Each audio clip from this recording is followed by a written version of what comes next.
Sí, buenos días, Irene. Buenos días, Bienvenida a Lore. Himno Nacional. Este es un espacio nuevo en el que tratamos de una manera un poco diferente y en fácil conversar con los actores políticos y también con los ciudadanos. Irene, hay algunos temas que yo quisiera tratar entendiendo que eres una de las voceras y representantes de gobierno. Y en el tema, antes de ir a otros, en el tema de comunicación, que es lo que más te atañe, tengo una duda que creo que eres la persona idónea para resolvérmela. Hay un montón de cifras, números y relatos que los voceros del gobierno nos los dicen a los ciudadanos a través de los medios de manera constante, que realmente no se asemejan a lo que estamos viviendo en las calles. Yo no sé y a veces me pregunto si tal vez los ministros cuando llegan a ser ministros se vuelven ajenos a la realidad que vivimos los mortales, pero tenemos a voceros como Diana Jacome diciéndonos que podemos ir en paz a los trabajos y vemos que una chica cuando va regresando a su casa es asesinada por una bala perdida. Tenemos a la ministra Palencia diciéndonos en estos días que afortunadamente con estas palabras que afortunadamente en Machala casi que no hay violencia, los índices de violencia han bajado un montón y que está una ciudad magnífica y vemos cómo han asesinado a un montón de gente, empresarios extranjeros, secuestros, extorsiones. Entonces, ¿qué es lo que pasa? ¿Qué están viendo ustedes y qué números ven ustedes que nosotros los ecuatorianos ni los vemos ni los sentimos? Primero que nada, gracias por el espacio, gracias por la invitación y gracias también porque me permite aclarar ciertas cosas que no solamente estoy segura tú lo sientes, sino también lo siente la ciudadanía.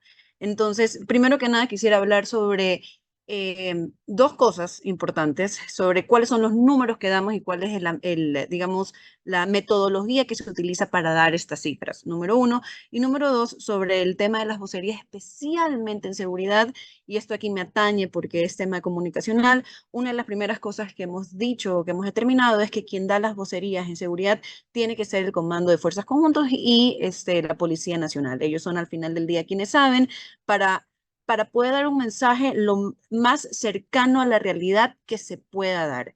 Entonces, para empezar, por eso ahí son cosas que vamos entendiendo y que tenemos que ir también ajustando. De ahí que todos los días lunes 8:30 de la mañana aproximadamente, habrá y continuará la rueda de prensa del bloque de seguridad explicando un poco qué es lo que ha pasado durante la semana y ahí vamos a poder ir a ver, viendo también las cifras, el desarrollo y el esfuerzo que se hace también de parte del bloque de seguridad. Dicho esto, para explicar el tema de cómo se va midiendo el desarrollo, porque aquí tenemos que tener un control de semana a semana para ver vamos subiendo, vamos bajando. Uno de los indicadores, evidentemente, es el número de muertes violentas que se producen en el país. Y en esto aquí quiero ser muy clara, lo que se compara es el año anterior versus el año actual. Entonces, ahí es donde uno dice, muy bien, entonces la semana 23 del año 2023 versus la semana 23 del año 2024, ¿ok? Aquí, en esta semana, ¿cómo ha ido? Ha habido una mejora? Estamos igual, no hay una mejor, o cualquier escenario. Esa es la mejor manera y esa es la manera, digamos, la metodología que se ha decidido para poder medir cómo va el avance digamos, el retroceso, sobre todo de la violencia. Ahora, eso estemos claros, no es que ya se tienen, digamos así, los resultados que los ecuatorianos en general quisieran sentir. Esto es un trabajo que se tiene que continuar haciendo, que se hace, es entender también cómo cambian los mecanismos de los grupos delictivos, de los grupos organizados, de los grupos terroristas que van cambiando su metodología. Entonces, por ejemplo, ya saben que en una provincia no pueden operar, se van a otras, empiezan, especialmente los que son corredores de droga, lo que tengo, de lo que he podido conversar con el bloque de seguridad entendiendo este fenómeno, y a partir de eso se tiene que adaptarse a la manera en la que ellos están actuando. Entonces, muchas veces la cifra puede sentirse, es la real, la cifra lo que demuestra sí son avances y no solamente demuestra los resultados que hemos tenido, sino también todo lo que falta por hacer. ese número tiene que seguir bajando. No solamente es una reducción del 27% de manera global, sino que tenemos que llegar a 30, 35, 40. Entonces, no solamente un indicador a la ciudad, es un indicador también al mismo bloque de seguridad para saber que también ha ido desarrollándose en la semana. Es un, digamos, casi es un proceso de autoevaluación. Irene, pero me preocupa cuando mencionas que, y entiendo que, claro, los militares y las Fuerzas Armadas, ellos son los que tienen más claro el panorama, porque incluso tienen más claro cómo debería funcionar que un ministro de Estado que probablemente en su vida se imaginó estar en la que anda ahorita, con la realidad que vive este país. Sin embargo, sí nos deja ver cuál es la percepción que hay dentro del gobierno cuando tenemos a gente muy cercana al presidente que nos dicen que las cosas están súper bien.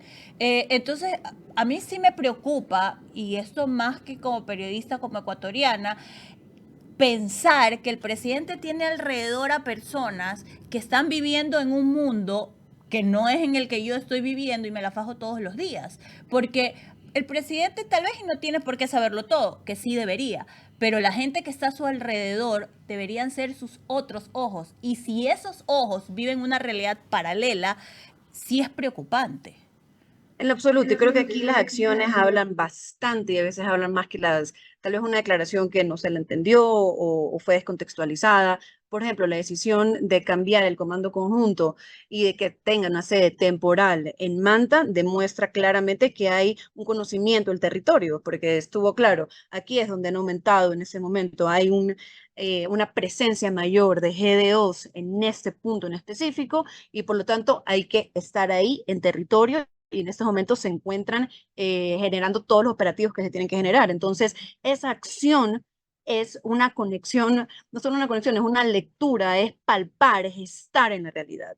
Entonces, no solamente son tal vez una declaración que, como digo, tal no se entendió, como se lo quiera poner, remitámonos también a los hechos, a las acciones y sobre todo eso, que las acciones de un gobierno hablen por él.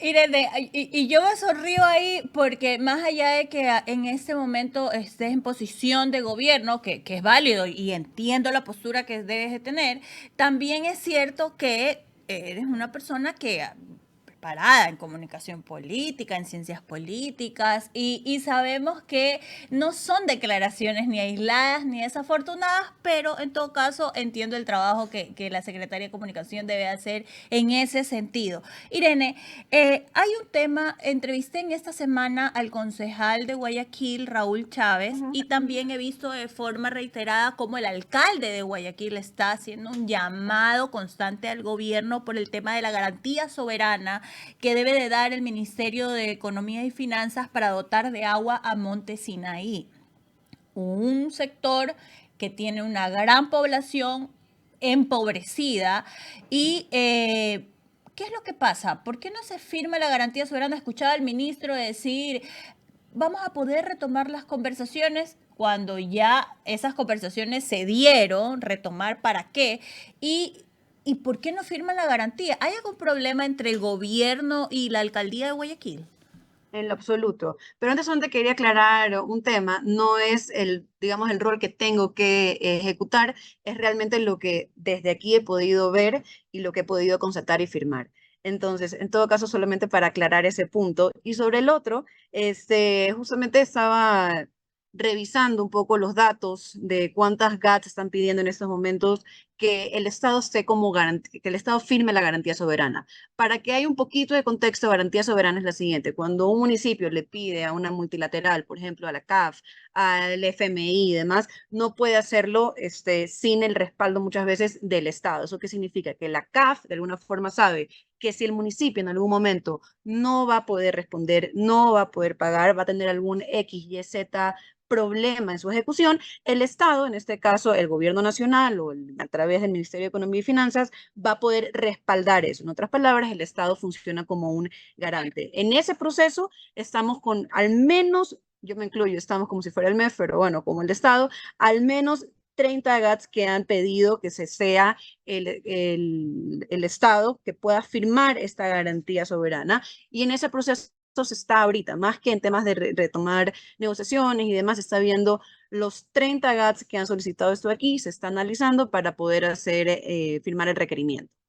Ya, pero ¿por Entonces, qué? no es solamente que es contra o con una alcaldía en específico en general, sino que eso se está evaluando a nivel nacional según también los requerimientos. Por ejemplo, Montesinaí es uno, sin embargo, hay muchísimas de esas poblaciones en este momento y algunas podrían ser más emergentes que otras. No tengo realmente el dato técnico de cuál es, cómo se está haciendo la priorización, pero que todos están en este proceso, en análisis, para poderse firmar la garantía soberana, todos lo están.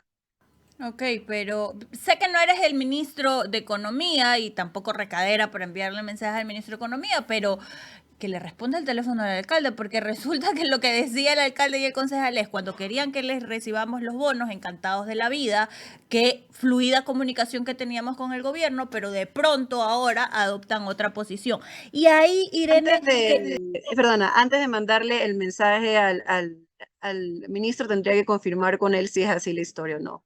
sí, sí, sí, exacto, hay que preguntársela. Ojalá lo Me podamos la tener pregunto, pronto por me acá la el ministro. pregunto. Pero, Irene, en otro tema que también concierne a la Secretaría de Comunicación, se ha hablado mucho de que este gobierno está en una permanente campaña, primero en una permanente campaña de comunicación y que aparte su comunicación es muy anclada al marketing político, no a la comunicación gubernamental, que tú mejor que yo sabes que hay una diferencia abismal. Comunicar solo por redes sociales, de la manera en la que lo hacen en 15, 20, 30 segundos, ¿creen que es lo idóneo para un país que está viviendo una crisis terrible desde lo social, económico y de seguridad? O sea, es En absoluto, y responsable. por eso desde ahí, claro, eso aquí ha sido como una especie de marca del gobierno comunicacional, si lo quieres poner, pero eso no significa que sea el único canal. De ahí, por ejemplo, que hayan ruedas de prensa que se hayan implementado las ruedas de prensa del viceministro, que se implementen las ruedas de prensa que son medios mucho más tradicionales de parte del bloque de seguridad, que los ministros estén mucho más presentes en medios y que puedan también tener estos espacios con los periodistas sin desconocer y sin minimizar el impacto, por ejemplo, de las redes sociales y poder hablar con las personas que también se enteran a través de las redes sociales. Entonces, el objetivo no es solamente tener o descalificar a un medio, sino también al resto de canales fortalecerlos. Y creo que es algo que todavía tal vez no se sienta el impacto, pero ya se va sintiendo un poco el cambio o a dónde queremos ir y apuntar como gobierno de ahora en adelante.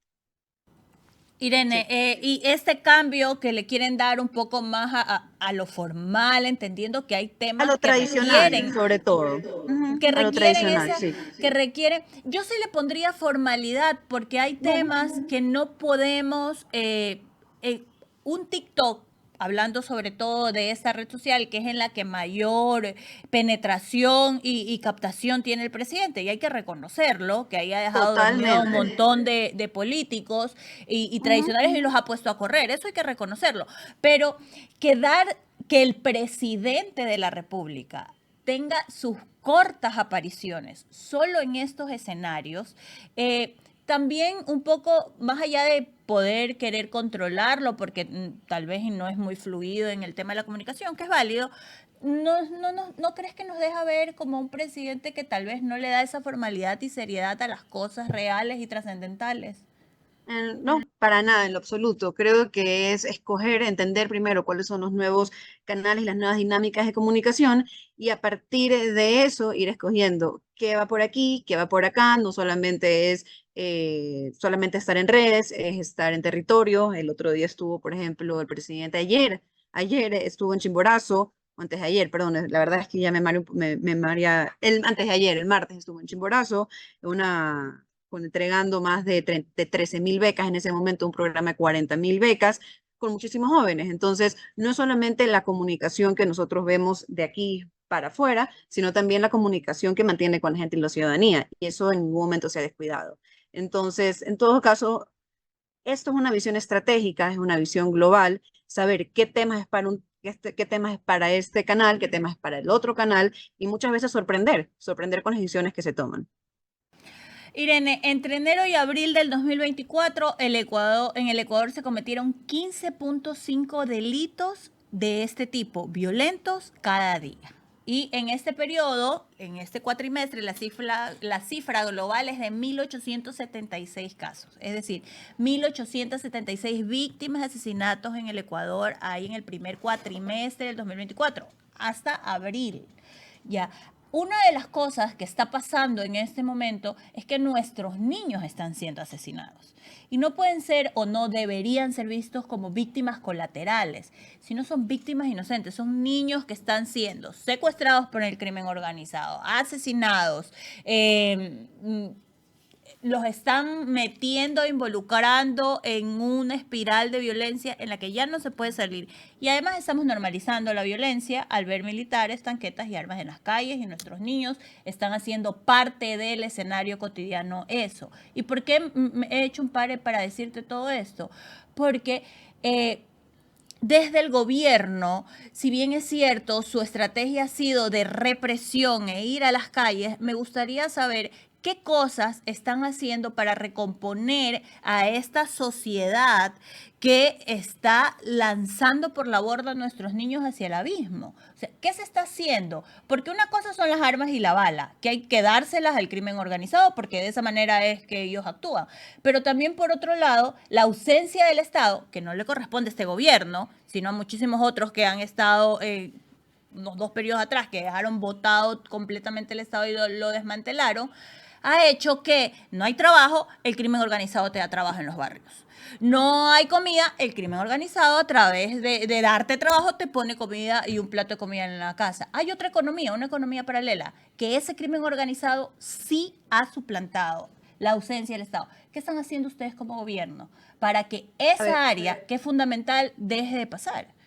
algo que ha dicho constantemente el presidente Daniel Noboa es que la violencia no solamente se combate con balas, así que por ese lado creo que estamos en el mismo camino, sino que también se combate, por ejemplo, con oportunidades. En ese sentido, si estamos hablando, como tú mencionaste, de una población joven que es la que se ve afectada, sobre todo esto de aquí desde el principio, lo primero que se hizo fue implementar las medidas suficientes para estimular el empleo joven, por ejemplo. Entonces, no es una sola medida la de trabajar en el bloque de seguridad, sino ver también el componente social. Entonces, primero que nada, esto es un gobierno que ha trabajado desde los 6 primeros meses en tener, digamos, todo en orden, en sanear lo que tenía que sanearse para poder tener préstamos internacionales y con eso de ahí dinamizar la economía. ¿Por qué? Porque eso lo que va a permitir es que no solamente entre, digamos así, un cash importante, un flujo importante, sino que se transforme en obras. Una vez que se transforme en obras, no solo vas a tener las obras, sino que tienes un nivel de mano de obras en una provincia en la que no estaba acostumbrada a tener ese tipo de, digamos, de visibilidad, ese tipo de dinamismo, ¿verdad? Entonces, el objetivo, por un lado, es crear o dinamizar, como se ha ido haciendo, por ejemplo, la economía ecuatoriana, también para que hayan oportunidades de empleo para los jóvenes con los incentivos que se han dado, mayor protección social del parte del MIES, que eso es algo que próximamente se va a anunciar, y en los colegios, ahora que tú mencionaste, va a haber primero, hay un programa de escuelas seguras, y aquí me estoy adelantando, también va a haber una importante énfasis en rescatar de alguna forma los valores, la cívica y demás, que eso va a venir de aquí en adelante. En todo caso, lo que quería decir con esto, Noris, es la mirada integral no se pierde bajo ninguna circunstancia. De hecho, eso es lo que más hay énfasis desde la parte social, desde las 40.000 becas que se va a entregar a las mujeres, desde el trabajo que se quiere generar a partir de las obras que va a realizar este gobierno, para poder darles oportunidades a los ecuatorianos y que no ocurra lo que tú dijiste, que haya una economía paralela que de alguna forma incentive a otro tipo de ocupación. Y Hay, eso, solamente para decirlo, eso de ahí está todo, no solamente planificado, ya se sienten los resultados, pero es un poco una visión a mediano y largo plazo definitivamente.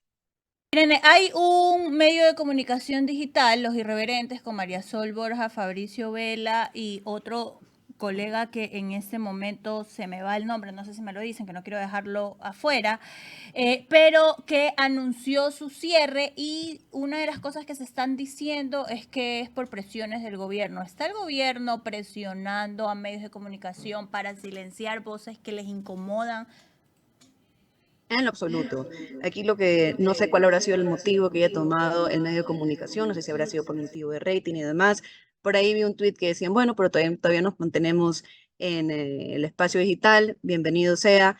Y en cuestión de voces que, por ejemplo, incomodan o no sé si la palabra es incomodan, pero que pueden ser cuestionadoras al gobierno, creo que mi presencia aquí en ciertos medios de comunicación, que son un poco más no sé si la palabra es difícil, pero que hacen las preguntas que tienen que hacer, creo que valida lo opuesto.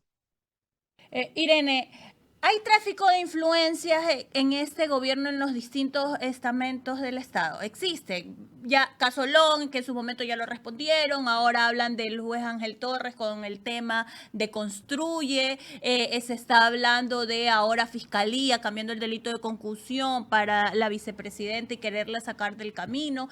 ¿Existe tráfico de influencias? Entiendo que en la vicepresidencia hubo tráfico de influencia y eso es lo que se está analizando ahorita en el caso, que ahorita creo que hay incluso en estos momentos, no, a las 9 continúa la explicación.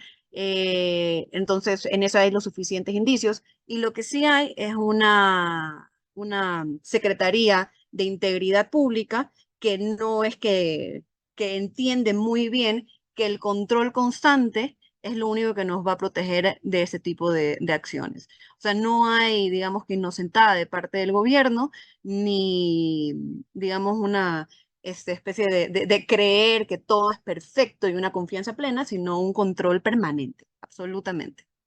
O sea, no hay esta influencia ni del presidente ni del gobierno para tratar de que las cosas funcionen de la manera que se quiere. Ana Galarza hoy en una entrevista en la mañana, la asambleísta decía que el gobierno, a través de su ministro de gobierno, estaba tratando de comprar votos para que la gente o se cambie de bancada o empiece a votar a favor del Una gobierno. sola palabra, no.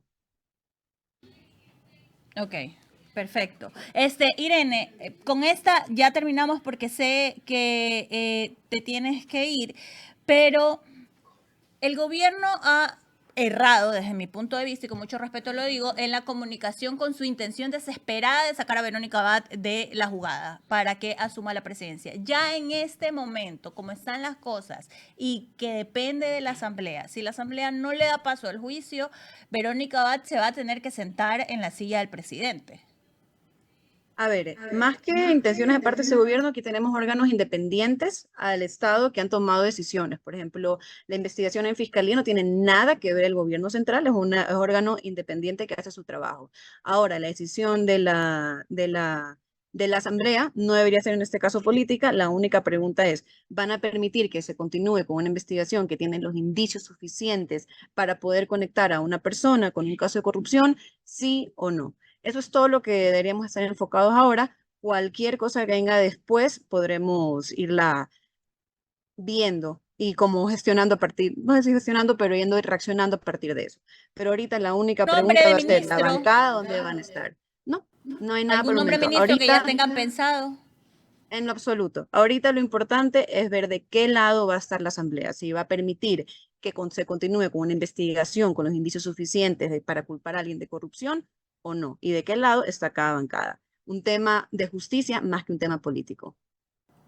Listo, bueno, fue Irene Vélez, secretaria de Comunicación. Irene, muchas gracias por el espacio, por el Gracias a tiempo ti. y bueno, aquí estamos para, ojalá y los ministros puedan venir a Himno Nacional, que sería interesante poder conversar con ellos y escuchar sus voces también. A algunos no les conozco la voz. Un Está muy abrazo. bien. Bye, chao. Chao.